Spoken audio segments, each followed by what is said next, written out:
What's up guys, Justin here with the RenderingEssentials.com, back with another SketchUp and Twinmotion tutorial for you. So it's been a while since we've done kind of a start to finish rendering video for Twinmotion with the SketchUp model. So I figured I'd walk you through the workflow of how I would take something, get it into Twinmotion, and start creating renderings. So let's go ahead and just jump into it.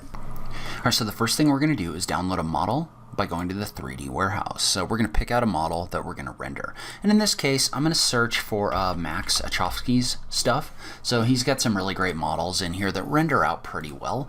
They get modeled, they get modeled with a lot of detail. And so when you render them out, they end up being great looking renderings. And so we're going to scroll down and we are going to find and we're just going to find this 2-story house model. And we're going to bring that into SketchUp.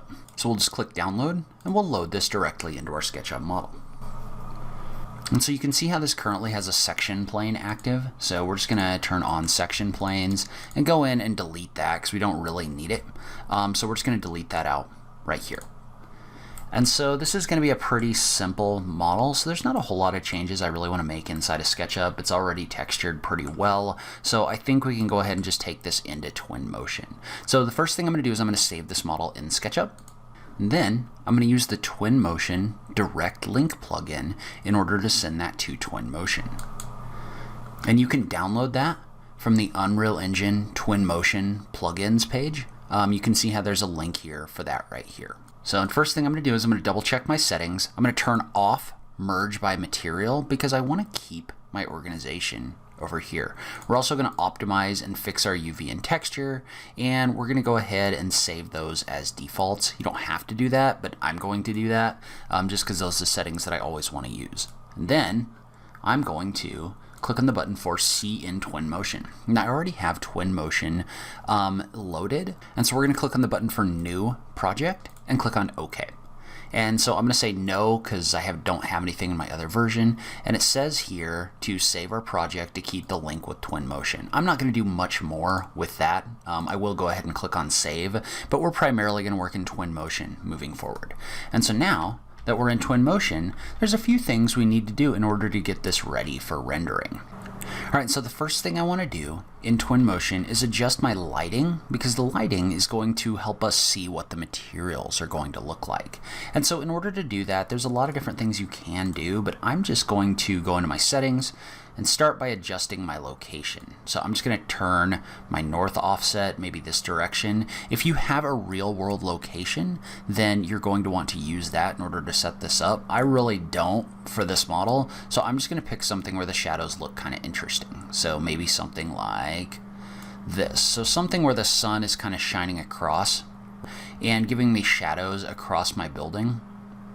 So I maybe want something more like this, but I want to adjust my north offset here. So this is a good start. We can go back and make some other changes in the future. So get your lighting settings kind of where you want to be, and then you need to go in and start replacing your materials. And so the thing with your materials is your SketchUp materials usually aren't going to be very high resolution. They're not going to look very good.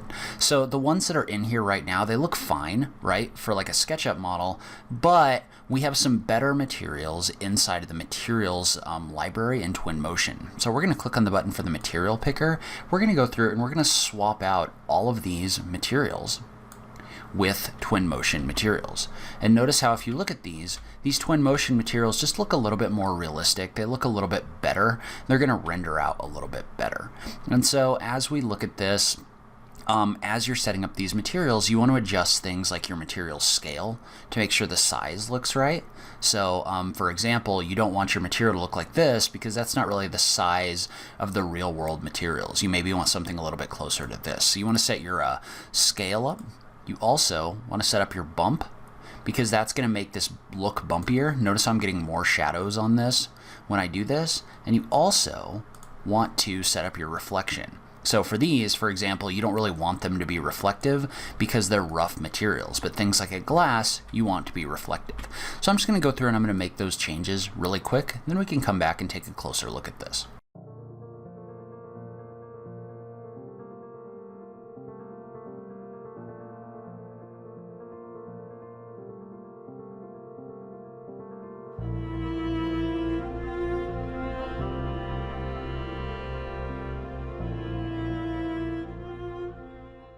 All right, so now we've got our materials set up, but notice how this looks really empty in the background, right? Like you never want to leave a big wide open space like this because you never have wide open spaces like this in real life. And so what we want to do is we want to add some trees. And so one thing that's a little bit, I'm not a giant fan of this, but we can kind of leave it as is for right now. I'm not really a giant fan of this giant piece of paving right here. So we could go back and fix that in SketchUp. I'm not going to worry about it too much for right now. We're just going to spread some trees in here. So what we want to do is we want to use the vegetation paint tool in order to place some trees in the background, right? And I just want to paint some random trees back there. So things that are kind of block the view so that I can't see the city. So the way that I'm going to do that is I'm going to take a few of these trees, maybe these birch trees, and I'm going to drag them down in the vegetation paint window right here, right? Maybe I'll add a pecan tree in here as well. And so then we're just going to click on this button right here for vegetation paint, and we're going to bring our diameter up, and we're just going to paint some trees in the background. And what we're going to do with the trees is we're just going to use them to block everything so that we don't see the city or the big open space in the background in the same way. So I'm just going to go ahead and paint this in. I'm not going to worry too much about this paving over here because I'm probably going to paint some ground cover over it. There could also be a little bit more planning in the SketchUp model in the future, but that's okay. So what I've got now is I've got trees in the background, right? And they're kind of blocking everything, but you can still kind of see through it. So what I want to do now is I want to paint some smaller trees that are going to block the lower areas here. So I'm going to deselect these, and then I'm going to go back into the vegetation paint tool, and I'm going to add some ground cover. So I'm going to go back into my, let's go with bushes for right now, and I'm just going to add a couple bushes in the background. So something that's going to kind of cover this gap up a little bit more. We probably don't want any ferns, but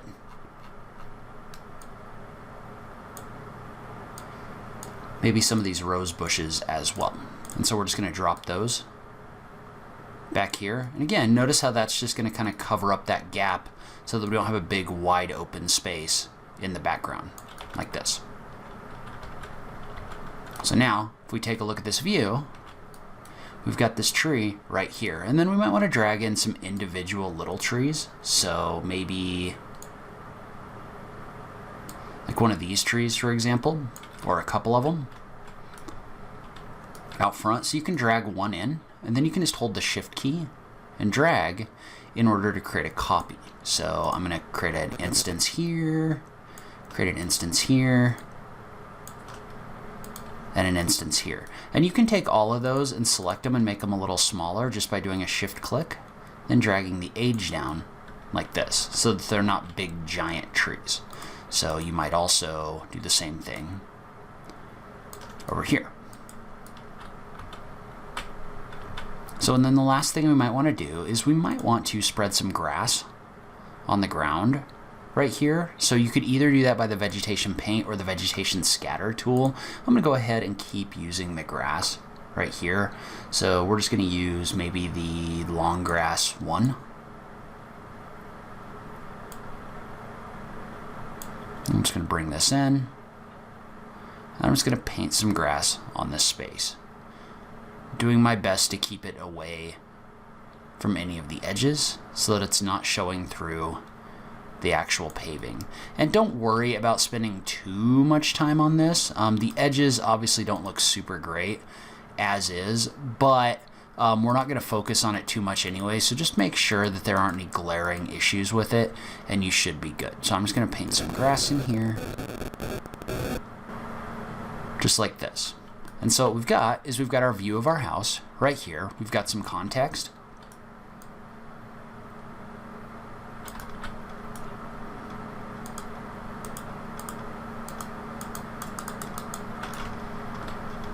As well, we've got kind of a nice view of our house right here.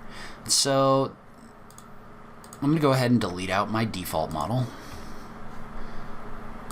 So I'm going to go ahead and I'm going to hide my default model because that really shouldn't be showing up in here. And then let's go through and let's export an image. So we can set up all of our image settings in the media section. So we can just click on media, And I'll go ahead and minimize this. We'll click on image, we'll click create image. First thing we want to do is we just want to set our format, so our output size. So in this case, I'm going to output this to 1920 by 1080. And then we can come in here and we can set up some things like our weather. So for example, I'm going to bring my weather in here and I'm going to add some clouds. So we're going to add some clouds in the background. And then depending on how clear you want this to be, you could go into your effects over here on the right hand side. You could adjust the smog up or down. So for me, right, I'm just going to leave the smog maybe something like this. So nothing too crazy, but just so we get a little bit of scattering in the air. And so now we can adjust some other things as well, like our white balance. If you want this to be more of a blue image or more of a gold image or a yellow image, you can adjust that here. You can also adjust your brightness by adjusting your exposure value. And I'm going to go ahead and leave it at the base setting for right now, and I'm just going to adjust my location so that I'm getting the shadows that I want in here. And notice how I can adjust the way that this looks by adjusting my north offset, right? And so all of these settings are being saved inside of my camera right here, right? So if I wanted to create another image, so we could create a second image like this one, and you could adjust all of those different things. Like let's say, for example, you wanted one where things were a little bit more stormy. So maybe if like the wind was coming, or the rain was coming down or something like that, you do that. Or you could set this up as more of a winter scene as well. So, and you'll notice in here that those images are going to show up as separate options in here. And so again, it's kind of a high level overview of how you would quickly create something like this, but you can see I can click back and forth between them in order to make adjustments. So I'm going to drag my weather back just a little bit, just like this. And again, we're not getting super in depth with any of this right now. So we could add some context models of people walking. We could spend a little more time on our vegetation, but I more just want to give you kind of an overview of the workflow that you can use in order to create these renderings. So now we're just going to come over here, click on our image, and we're just going to export an image. And so notice how we can select multiple different images in here just by clicking. And so, for example, I've selected these two images. Now I can click on the button for Start Export. And so then you can find the folder that you want to create these in, and you can export images from this file to that folder. And so if we were to open up those images, they're going to look something like this. We could obviously go back and make some changes, do some additional things with our ground cover, but this is kind of an overview of how you can start creating those renderings inside of Twinmotion. So I'd say go start by just creating something and then testing it out, and then you can make adjustments to make things look more realistic, get better views, other things like that. So that's where I'm going to end this video. Leave a comment below. Let me know what you thought. Was this helpful to you? Have you created any renderings in Twinmotion yet? I just love having that conversation with you guys. If you like this video, please remember to click that like button down below. If you're new around here, remember to click that subscribe button for new rendering content every week. As always, thank you so much for taking the time to watch this. I really appreciate it, and I will catch you in the next video. Thanks, guys.